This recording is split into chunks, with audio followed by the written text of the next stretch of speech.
মাংস কষানো হচ্ছে, এই পর্যায়ে দিয়ে দিচ্ছি লবণ।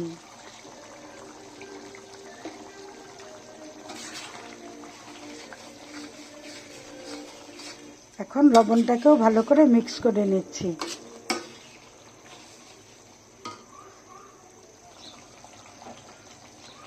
এখন দিয়ে দিচ্ছি আদা বাটা। আদাটুকুও ভালো করে মিক্স করে নিচ্ছি।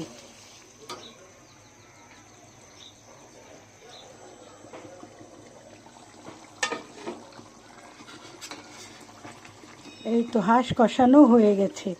মাশাআল্লাহ, হাঁসের জাতটা অনেক ভালো ছিল, একদম তেল উপরে উঠে চলে এসেছে। এখন আমি নারিকেলের দুধ দিয়ে দিচ্ছি। নারিকেল কুড়িয়ে ব্লেন্ড করে আমি এরকম পানি দিয়ে ছেঁকে নিয়েছি, তাতেই হয়ে গেছে নারিকেলের দুধ। আর দিয়ে দিচ্ছি আস্ত রসুন।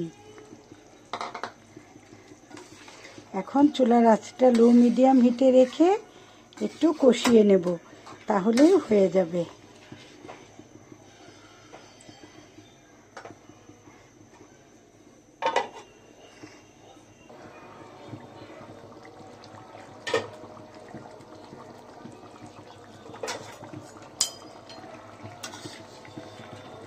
রান্না প্রায় হয়ে এসেছে, আমার হাঁস কষানো হয়ে গেছে।